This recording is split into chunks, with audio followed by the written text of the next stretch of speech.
누가복음 9장 57절에서 62절 우리 한 절씩 함께 교독하겠습니다. 길 가실 때에 어떤 사람이 여짜오되 어디로 가시든지 나는 따르리이다. 예수께서 이르시되 여우도 굴이 있고 공중에 새도 집이 있으되 인자는 머리 둘 곳이 없도다 하시고, 또 다른 사람에게 나를 따르라 하시니 그가 이르되 나로 먼저 가서 내 아버지를 장사하게 허락하옵소서. 이르시되 죽은 자들로 자기를 죽은 자들을 장사하게 하고 너는 가서 하나님의 나라를 전파하라 하시고, 또 다른 사람이 이르되 주여 내가 주를 따르겠나이다마는 나로 먼저 내 가족을 작별하게 허락하소서. 예수께서 이르시되 손에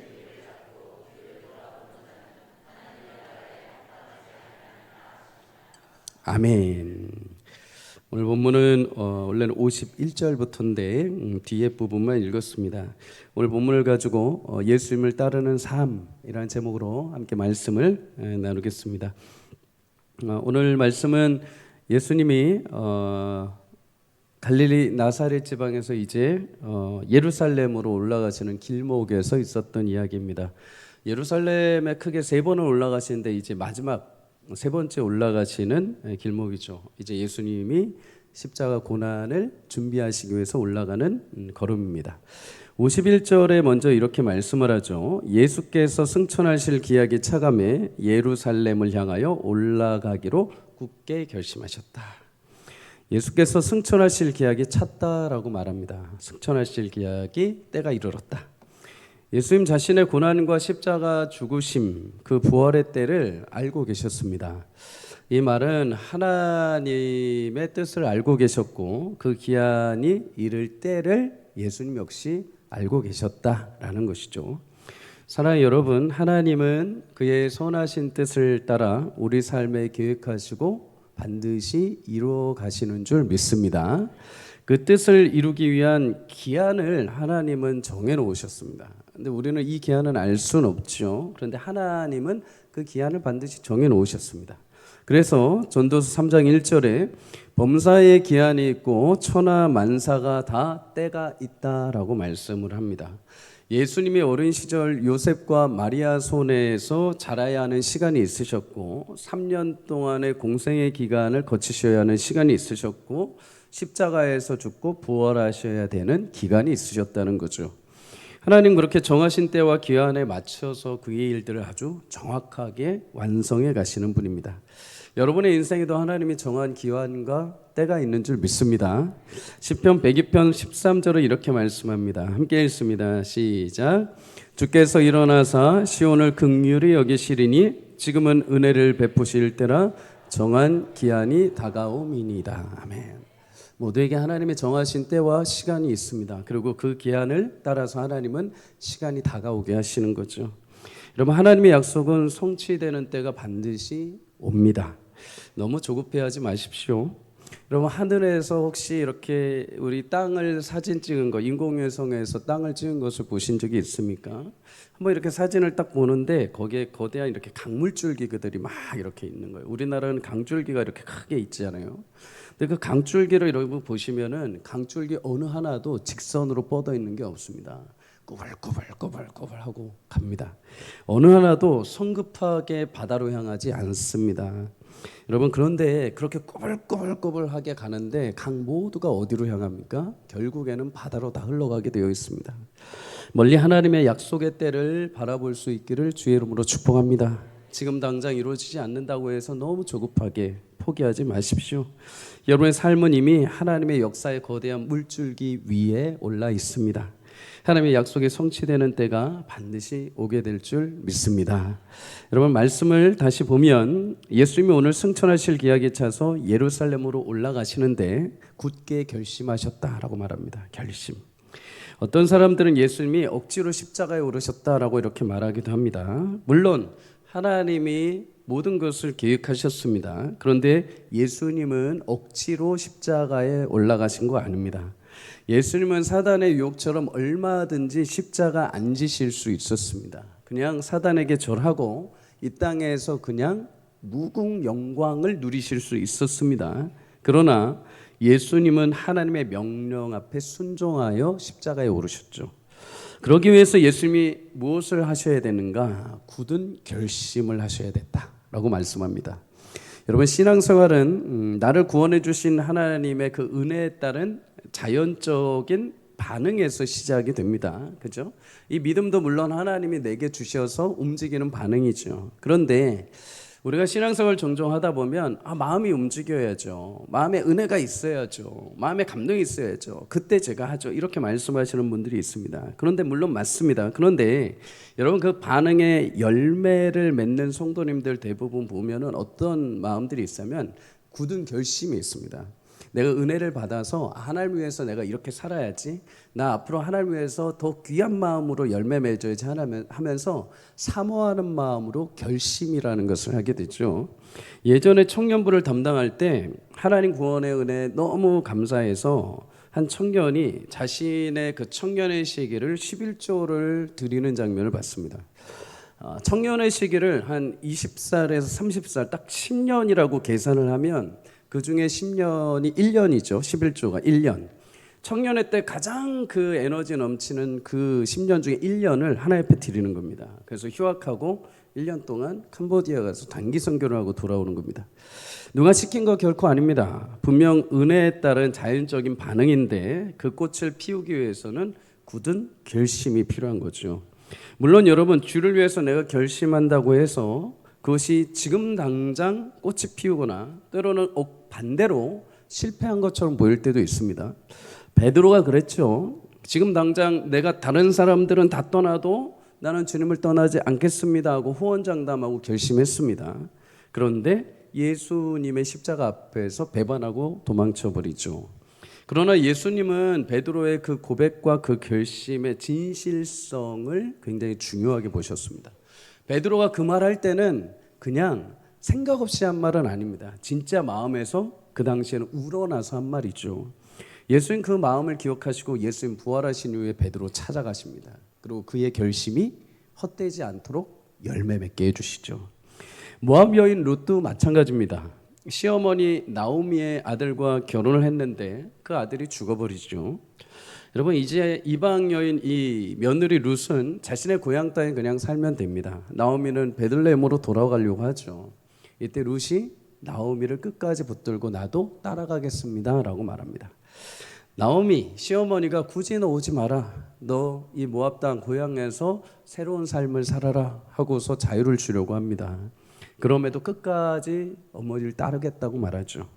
룻기 1장 8절에 보면 나오미는 룻이 함께 가기로 굳게 결심함으로 더 이상 만류하지 않았다라고 말합니다. 룻이 결심을 한 거죠. 룻에게 있어서는 그 인생 그 순간이 굉장히 중요한 순간입니다. 자신의 남편이 죽고 시어머니를 따라 먼 타국 땅 베들레헴으로 갈 것이냐, 아니면 그냥 모압 땅에 남아서 새로운 삶을 살 것이냐. 그런데 룻이 결심을 하죠. 네, 어머니의 백성이 나의 백성이 되고 어머니 하나님이 나의 하나님이 되실 것입니다. 인생의 굉장히 중요한 시점에 딱 결심을 합니다. 하나님, 당신의 하나님을 제가 믿고 따르겠습니다. 여러분, 이 룻의 결심을 따라서 하나님은 그 결심의 열매를 맺게 하시죠. 비록 이방 여인이지만 다윗의 조상의 어머니로 그를 세워주십니다. 오늘 본문의 결심하다 원어로 보면 얼굴을 고정시키다라는 것입니다. 주변의 다른 소리, 다른 말, 다른 환경을 보지 않고 내 앞에 계신 하나님의 뜻 앞에 내가 이제 시선을 고정하겠다는 거죠. 예수님은 오직 그의 십자가, 그의 길 앞에 눈을 떼지 않고 고정하신 이유가 있습니다. 히브리서 12장 2절에 이렇게 말씀하죠. 믿음의 주요 또 온전케 하시는 이인 예수를 바라보자. 그는 그 앞에 있는 기쁨을 위하여 십자가를 참으사 부끄러움을 개의치 아니하셨다. 그 길 끝에 허락하신 기쁨, 십자가를 지나 하나님이 주시는 부활의 기쁨과 승리의 영광에 예수님 시선을 고정하신 것입니다. 그 십자가로 향하시기로 결심하신 거죠. 여러분, 우리에게도 이런 기쁨과 영광이 예비되어 있는지를 보시고 믿으시기를 축복합니다. 세상은 상상할 수 없는 기쁨이죠.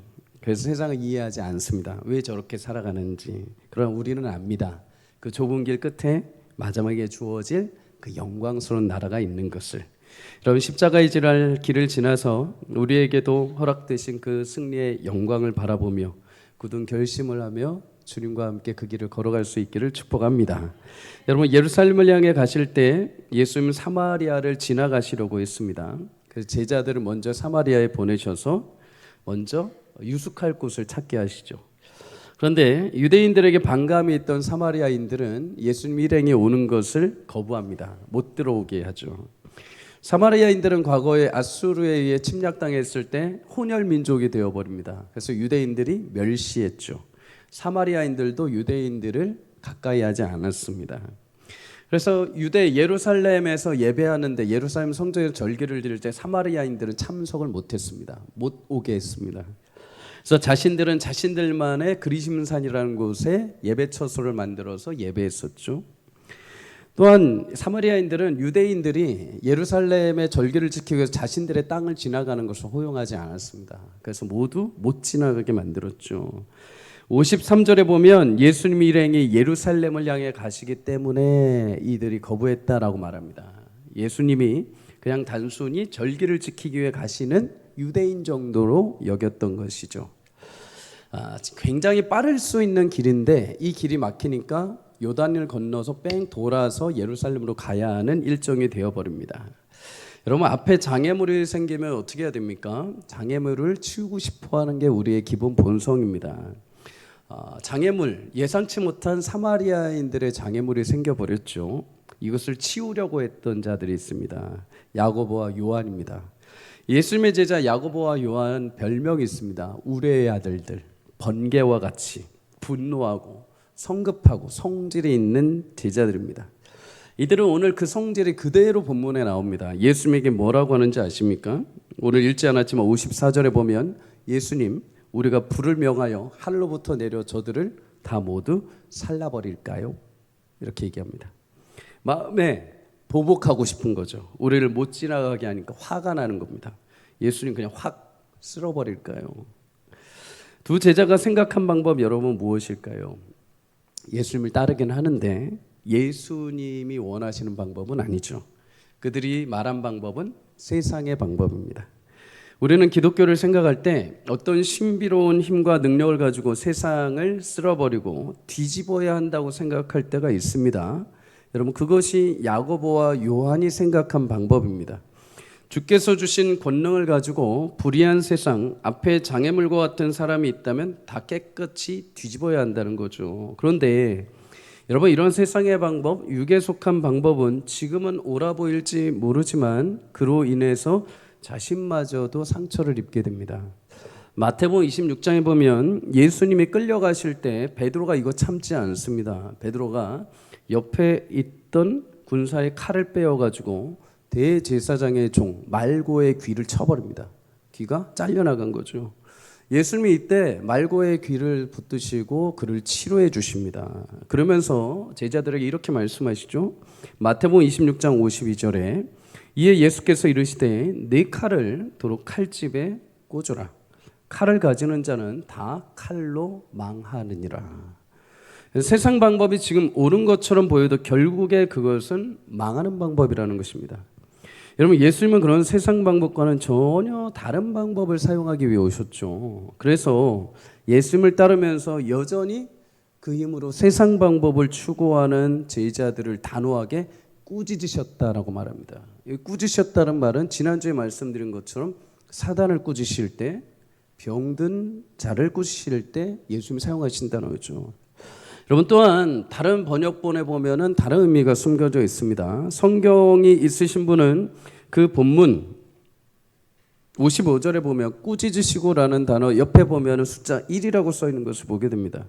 숫자 1 아래로 찾아가 보시면 각주에 이렇게 쓰여 있습니다. 이르시되 너희는 무슨 정신으로 말하는지 모르는구나. 인자는 사람의 생명을 멸망시키러 온 것이 아니요 구원하러 왔노라 라고 적혀 있습니다. 너희가 지금 무엇을 말하는지 너희도 지금 모른다. 내가 지금 어떤 일을 하기 위해서 니네는 지금 이해하지도 못하고 내가 가진 힘으로 세상의 방법을 추구하려 하는구나. 나는 그러나 너희가 말하는 것처럼 그 힘으로 세상을 멸하러 온 게 아니라 세상을 구원하기 위해 왔다. 여러분, 기독교 신앙에서 신자들에게 필요한 것은 물론 주께서 주시는 권능과 능력인 줄 믿습니다. 그런데 그 힘은 무엇을 위한 힘과 능력인가? 주를 따르는 힘이요, 주님의 방법을 선택하는 힘입니다. 예수님은 세상의 방법이 아니라 하나님의 방법을 택하셨죠. 그 방법은 사마리아를, 나를 영접하지 않고 나를 기분 나쁘게 한 그 사마리아를 저주하고 불로 진멸하는 것이 아니라 그들을 우애하는 것입니다. 돌아가는 방법을 선택하셨습니다. 구원하는 방법을 선택하신 거죠. 요한복음 12장 47절 이렇게 말씀합니다. 우리 함께 읽습니다. 시작. 사람이 내 말을 듣고 지키지 아니할지라도 내가 그를 심판하지 아니하노라. 내가 온 것은 세상을 심판하려 함이 아니요 세상을 구원하려 함이로다. 아멘. 주님이 말씀 안 지켜도 심판 안 하시는구나, 이렇게 받아들이시면 안 됩니다. 예수님의 방법, 예수님의 인자하심, 긍휼, 기다려주심, 심판이 마지막 날에 임하기 전까지는 누구라도 참고 주께 돌아오기를 바라시는 주님의 마음이 담겨 있는 것이죠. 여러분, 어떤 문제가 앞을 가로막을 때 무조건 부시려고 하지 마십시오. 폭력과 보복의 짧은 길을 택하기보다 멀리 돌아 힘들지만 화평의 길을 택하는 은혜가 있기를 주의 이름으로 축복합니다. 때로는 주님처럼 돌아가 보십시오. 더 시간을 한번 더 보십시오. 세상의 방법이 아니라 하나님의 방법을 따라가 보십시오. 원수 갚는 일은 내가 할 일이 아니죠. 로마서 12장 19절에 원수 갚는 것이 내게 있으니 내가 갚으리라 하고서 주께서 말씀하셨습니다. 그럼 우리가 해야 할 일은 무엇일까요? 로마서 12장 20절에 말씀하죠. 내 원수가 줄이거든 먹이고 목마르거든 마시게 하라. 그리함으로 내가 숯불을 그 머리 위에 쌓으리라. 숯불을 머리 위에 쌓는다. 머리 위에 숯불이 있으면 불나지 않을까요? 여러분, 이스라엘 백성들도 과거에 식사를 준비할 때 아궁이에 불을 떼었습니다. 불을 지피고 음식을 만드는 여인에게 가장 중요한 것은 불을 꺼뜨리지 않는 것이죠. 근데 만약에 여러분 불을 꺼지게 되면 가족들을 밥을 해야 되는데 굶게 되는 상황이 발생을 합니다. 이때 여인은 어떻게 해야 되는가? 수통이 있습니다. 숯을 담는 통, 그릇을 머리에 이고 나가서 옆집에 가서 시커멓게 달구어진 숯을 빌려오는 것이죠. 숯을 담아오는 것입니다. 옆에 불타고 있는 숯 구덩이에서 하나를 얻어와야 되는 것입니다. 만약 여러분 원수가 숯을 여러분에게 빌리러 온다면 여러분 어떻게 하시겠습니까? 안 줘요?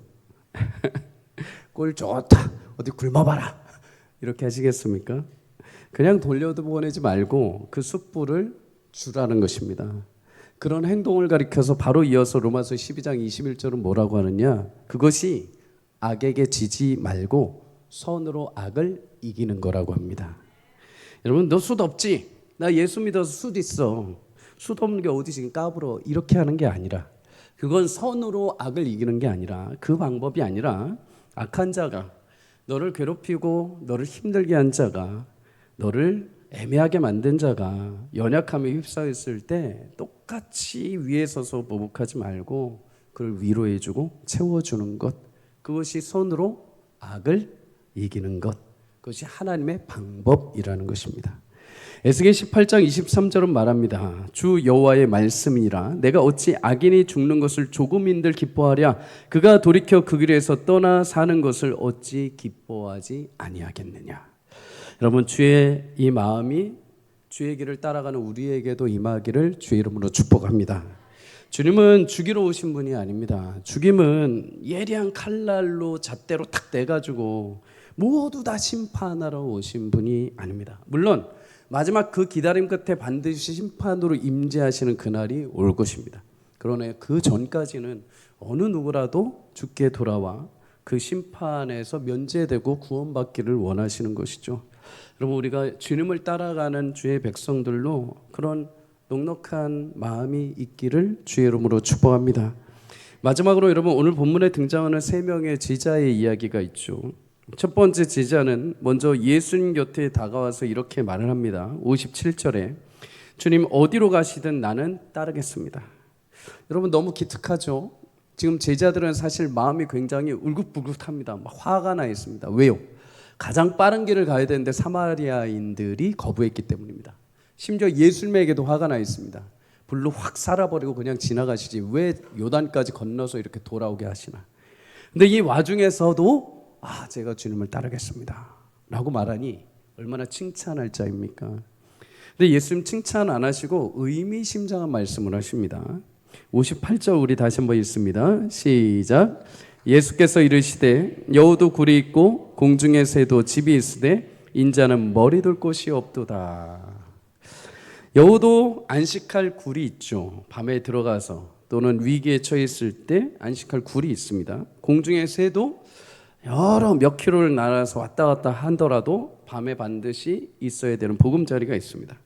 근데 예수님은 내가 가는 길, 십자가의 길은, 나를 따르는 길은 세상이 말하는 그렇게 안정을 주는 길이 아니라고 합니다. 오히려 거처가 없을 수도 있고 어려움이 많은 길이라는 것을 그에게 알려주시는 거죠. 그러면 여러분, 지금 예수님은 제자가 많아야 됩니다. 본인이 이제 죽으시고 부활하시고 승천하실 때 많은 제자들을 남기셔야 되죠. 지금 한 명이 아쉬운 때입니다. 한 제자가 아쉬운 때입니다. 어떻게 해서든 홍보를 잘 하셔서 너 나 따라다니면 많은 거 얻을 거야 라고 어떻게 해서든 잘 구슬려서 많이 이렇게 모여야 되죠. 그런데 이러지 않으시고 오히려 돌직구를 날리십니다. 나 따라가면은 그렇게 너 모금자리 없다. 안식할 처소도 없을 수 있어. 왜 이렇게 말씀하셨을까요? 마태복음 8장에 보면 이 주님을 따르겠다라고 이 제자가 누구냐면은 서기관이라고 합니다. 서기관. 서기관은 당대에 굉장히 학문이 높은 사람입니다. 높은 수준에 있던 바리새파에 속했던 사람이죠. 이스라엘 전국에서 서기관 대략 한 약 6천 명 정도밖에 없었다고 합니다. 엘리트 집단입니다. 그가 예수님을 따라서 예루살렘에 들어가면 뭐를 기대했을까요? 내가 지금 서기관으로서 높은 직급도 있지만 예수님이 예루살렘에서 왕위에 오르시면 나는 그보다 더 높은 자리에 오를 것을 기대하고 따르겠다는 것입니다.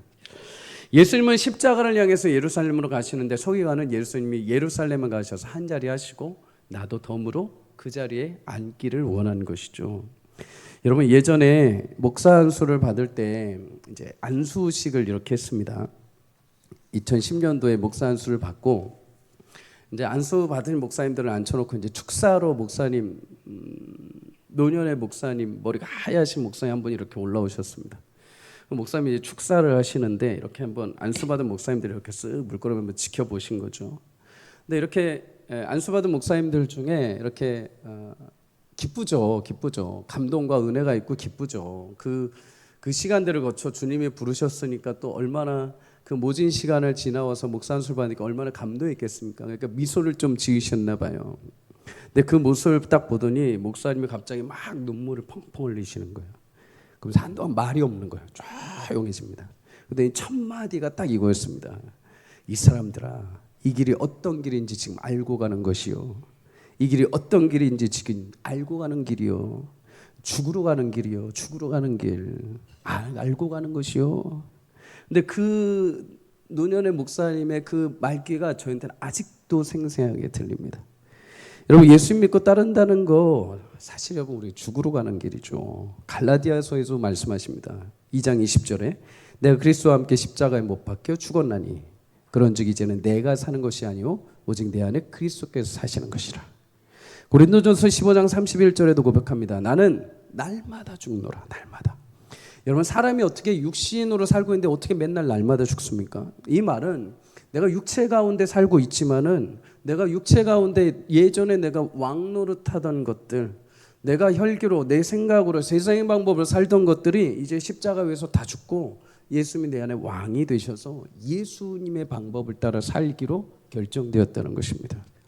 여러분, 예수님을 내 안에 왕의 자리로 모시고 살아가면 어떤 일이 발생하는지 아십니까?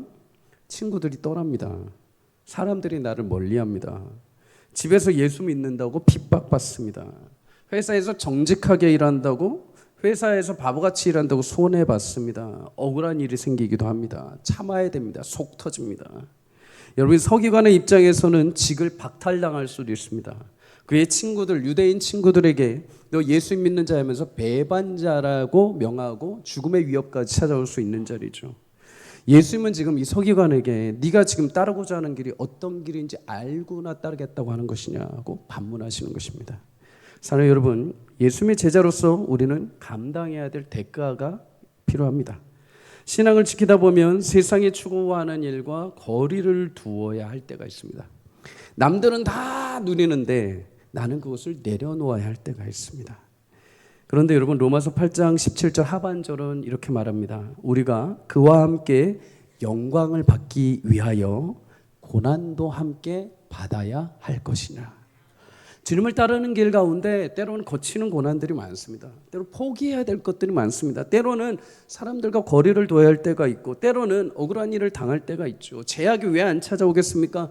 여러분, 이 세상을 사는데 세상의 방법이 아니라 주님을 따르는 방법으로 사는데 어찌 그게 마찰이 안 생기겠습니까? 고난이 찾아오죠.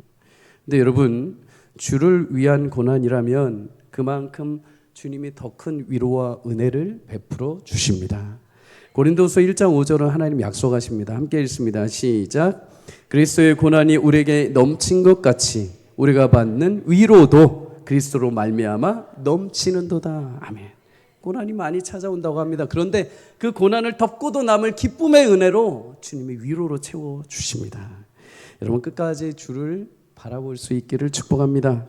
다 이해되지 못하고 집이 없고 예수 믿는데 왜 우리 집은 이렇고, 예수 믿는데 왜 내 건강은 이렇고, 예수 믿는데 왜 내 사업장은 이렇고, 예수 믿는데 왜 다른 믿지 않는 사람들보다 나는 또 이렇게 살아야 되는가 라고 한탄하기보다 주님을 따르기 때문에 주님의 그 영광의 은혜에 합당하게 내게 이 땅에서 마찰과 고난을 주시는 자리구나.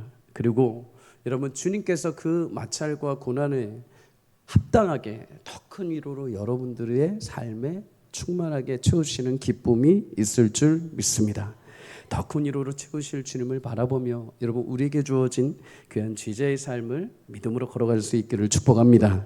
여러분, 두 번째 사람은 예수님이 먼저 그를 향해서 따라오라고 하십니다. 너 나 따라와라. 여러분, 그런데 그가 뭐라고 대답을 하냐면, 주여, 나는 먼저 내 아버지를 장사하게 허락하옵소서. 지금 내 아버지 장사 지내야 되는데 먼저 장사 끝내고 가겠습니다. 아버지가 돌아가셨나 봅니다. 예수님 그런데 그에게 뭐라고 하실까요? 참된 효자다. 그래, 장사 다 끝내고 와라 라고 하시면 좋겠죠. 그런데 뭐라고 하시느냐. 60절 다 함께 읽습니다. 시작. 이르시되 죽은 자들로 자기의 죽은 자들을 장사하게 하고 너는 가서 하나님의 나라를 전파하라 하시고. 아멘. 예수님 장사하지 말라고 하십니다. 그거는 다른 사람들한테 맡기고 당장 와라. 예수님 우리 인륜까지도 부모와 자식의 관계까지도 장래도 못할 정도로 이렇게 매몰찬 분이실까요? 그렇지 않죠. 여러분, 예수님은 오히려 10계명에서 5계명에 내 부모를 공경하라 라고 말씀하실 정도로 이 땅에서의 부모에게 최선을 다하게 명령하셨습니다. 오늘 이 말씀은 사실 유대인들의 장례법을 조금 알아야 됩니다. 유대인들은 사람이 죽으면 그날 하루를 넘기지 않았습니다. 그날 바로 돌무덤에 시신을 안치했습니다.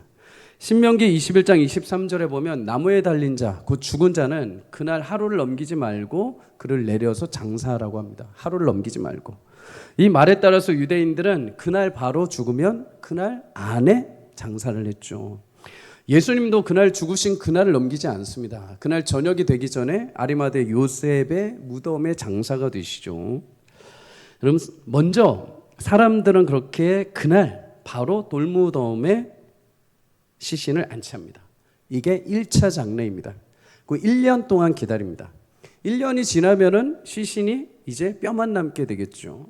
두 번째 장례를 치릅니다. 그 시신의 뼈를 가지고 유골함에 넣어서 두 번째 장례식을 치르는 거죠. 그러면 여러분, 장례가 두 번입니다. 1년 전에 바로, 그 다음에 1년 후에 유골만 가지고. 그러면 여러분, 이 1년 사이에는 무슨 일을 해야 될까요? 이제 남은 게 하나 있죠. 그 죽은 부모의 유산을 정리하는 것입니다. 유산. 그러면 이 제자는 분명 1차 장례를 치른 상태로 예수님을 따르고 있었을 것입니다. 아직 두 번째 장례가 남아있는 거죠. 두 번째 장례 시간에 맞춰서 내가 예수님 조금 따르다가 시간이 되면 가보고 또 내가 다른 일들이 있으면 가보고 하려고 했던 거죠. 그런데 갑자기 느닷없이 예수님이 너 나를 따라라 라고 말씀하신 겁니다. 그러니 예수님에게 뭐라고 해야 됩니까? 제 아버지 장례, 2차 장례 다 마치고 갈 수 있게 해주십시오. 그 내막에는 무슨 의미가 또 담겨 있습니까? 아직 마무리되지 않은 유산 문제를 정리하고 갈 수 있게 해주십시오. 예수님이 그에게 말씀하십니다. 죽은 자들로 자기 죽은 자들을 장사하게 해라. 에베소 2장 1절에 보면 살아있지만 예수님을 믿지 않는 자들, 영적으로 죽은 자들, 자신의 허물과 죄로 죽은 자다라고 말합니다. 죽어있는 자들이라고 말합니다. 살아있지만 예수를 믿지 않기에 죽어있는 자들이라는 거죠. 예수님을 알지 못하고 세상의 가치와 물질로 싸우려는 영적으로 죽은 자들, 예수님 그 제자에게 말합니다. 그 죽은 자들이 장사하게 해라. 나를 믿지 않고 나를 따르지 않는 그 세속적인 너의 가족들로 장사하게 하고, 너는 영적으로 살아있는 자니 너는 영에 속한 나라를 위해서 지금 따라와라 라는 것이죠. 여러분, 오늘 말씀으로 예수님이 부모 장례도 못 가게 하시는 무정한 분이라고 오해하시면 안 됩니다. 얼마든지 부모님 장례를 잘 치르십시오. 그보다 더 중요한 것은 부모님이 생존에 계실 때 효도하는 것이 더 하나님의 뜻입니다. 그보다 더 중요한 것은 내 아버지 하나님께서 나를 부르실 때 그것에 우선순위를 두는 것이 더 중요합니다. 여러분, 제자가 말합니다. 주님, 나로 먼저 가서 장례를 치르게 해주십시오. 우리 종종 그런 말을 하죠. 예수님, 지금 바쁩니다. 주님, 지금 제가 먼저 할 일이 많습니다. 먼저 이것도 놀아야 되고 먼저 이 일도 해야 됩니다. 먼저 할 것이 많습니다. 먼저 즐겨야 될 것 많습니다. 다 먼저 하고 나중에 제가 시간 나면 가겠습니다. 마태복음 22장에 예수님이 천국 혼인잔치의 비유를 하십니다. 임금이 종들을 시켜서 혼인잔치를 하는데 많은 사람들을 초청해 오게 합니다. 그런데 초청받은 사람들은 모두 한 가지 해야 하는 게 있습니다. 왕이 준비한 예복을 입어야 되는 거죠. 왕이 사람들이 막 앉아있길래 이제 사람들을 환대하기 위해서 나갑니다. 그런데 어떤 사람들은 왕이 명령한 예복을 입지 않고 자기 마음대로 입던 옷을 입고 들어온 것입니다. 왕이 사원들을 시켜서 자기가 명한 예복을 입지 않은 자들을 다 밖으로 내쫓습니다. 내쫓긴 사람들은 슬피 울며 이를 갈았다라고 말하죠. 그러면서 임금이 말합니다. 청함을 받은 자는 많지만 진짜 택함을 입은 자는 적도다. 구원의 초청으로 불러주셨는데 자신의 방법과 자신의 때와 자신의 시간에 맞추어서 그 구원을 거부하는 자들이 많다는 것입니다. 먼저 지금 이거 아니에요, 먼저 이거 나중에 해야 돼요 하면서 예수님이 주신 예복을 입지 않고 들어오려는 자들이 있다는 것이죠. 그런데 하나님 말씀하십니다. 그런 방법은 불가능하다고 말합니다. 대신 주님이 부르실 때 합당한 예복을 입고 순종하고 들어올 수 있다는 것이죠. 사랑하는 여러분, 주님이 부르실 때 그 어떤 것보다도 우선순위에 두고 순종하는 은혜가 있기를 주의 이름으로 축복합니다. 언제나 물론 주님은 우리를 불러주실 것입니다. 그런데 마지막 때까지입니다. 그 전까지입니다. 그때까지 주님 제가 먼저 다른 것 할 때 여러분 그 시간이 언제 끝날지 모릅니다. 주님 합당한 때 부르신다면 주님께서 지금 나를 부르신 거 하나님의 온전한 계획인 것을 믿고 순종하고 그 부름에 반응할 수 있기를 주의 이름으로 축복합니다. 그럴 때 하나님 나라가 우리 가운데 임하는 역사를 보게 되실 것입니다. 마지막으로 등장하는 제자 어떻습니까? 여러분, 그도 주를 따르겠다라고 말하죠. 그런데 먼저 그도 61절에 보면 이렇게 말하죠. 주님, 내 가족과 작별 인사를 하고 오게 해 주십시오.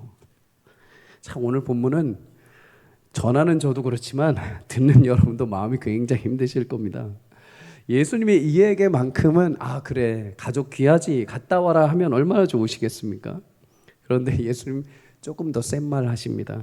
62절 함께 읽습니다. 시작. 예수께서 이르시되 손에 쟁기를 잡고 뒤를 돌아보는 자는 하나님의 나라에 합당하지 아니하니라 하시니라. 아멘. 손을 쟁기에 잡고 뒤를 돌아본다. 유대인의 속담이죠. 여러분, 소를 앞세워서 쟁기를 이렇게 끌고 바디랑을 이렇게 나눕니다. 막 갈고 갑니다. 그런데 여러분, 앞을 보지 않고 소를 보지 않고 쟁기를 잘 보지 않고 자꾸만 뒤를 보면 어떻게 될까요? 바디랑이 꾸불꾸불해지죠. 뒤에 보면 꾸불꾸불하면서 막 웃기게 그림이 그려져 있는 것입니다. 엉망이 됩니다. 당시 유대인의 의사 결정권은 아버지에게 있습니다. 아버지. 만약 이 제자가 결혼하는 청년 남자라고 한다면 아버지의 허락을 받아야 되는 거죠. 만약 그가 결혼한 남편이라고 한다면 집에 가서 아내와 자녀에게 잘 이야기하고 설득하고 돌아와야 합니다. 그럴듯해 보입니다. 그렇게 해서 가족과 친지와 친구들을 만나서 작별잔치를 하고 오겠다는 것입니다. 이별잔치를. 근데 예수님 보내지 않으십니다. 왜요? 그렇게 돌아가서 이별잔치를 하면 그가 반드시 안 돌아올 것을 알고 계셨기 때문이죠. 우리는 작정하고 제가 잠깐 다른 거 하고 오겠습니다라고 하면은 돌아올 것 같죠? 안 돌아옵니다. 신앙생활 하다 보면 이런 문제로 충돌하시는 분들이 있습니다. 어떤 성도님들은 가정의 평화를 위해서, 지금은 잠깐 남편을 위해서, 지금은 믿지 않는 시어머니를 위해서, 지금은 우리 가정에 믿지 않는 누군가를 위해서 주님 제가 잠깐 교회를 쉬겠습니다 하다가 계속 쉬시는 분들이 있습니다.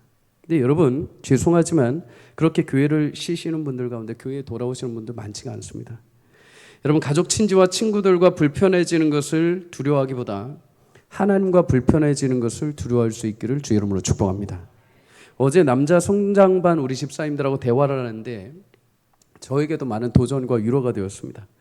여러분 남자 성장반 집사님, 남자 집사님들 회사에서 직장 생활을 하다 보면은 피치 못할 사정으로 회식 자리가 마련되죠. 술자리가 분명히 발생을 합니다. 근데 이 집사님 술자리에 이렇게 있을 때마다 내가 그래도 믿는 성도인데 하면서 이제 음주를 줄이기 시작한 거죠. 이제 안 하는 방향으로 결정을 한 것입니다. 다행히도 직장에서 자신의 위의 선배도 교회를 다니시는 분입니다. 그래서 두 사람이 결정을 하고 술자리를 안 한 것입니다. 대부분 다른 회사에서 회식 자리에서 누군가 이렇게 탁 저는 그리스도인입니다 라고 하면 굉장히 불편하고 심기에 거슬 것입니다. 근데 이분들 처음에 그렇게 마음을 먹고 그 자리를 그렇게 지켰습니다.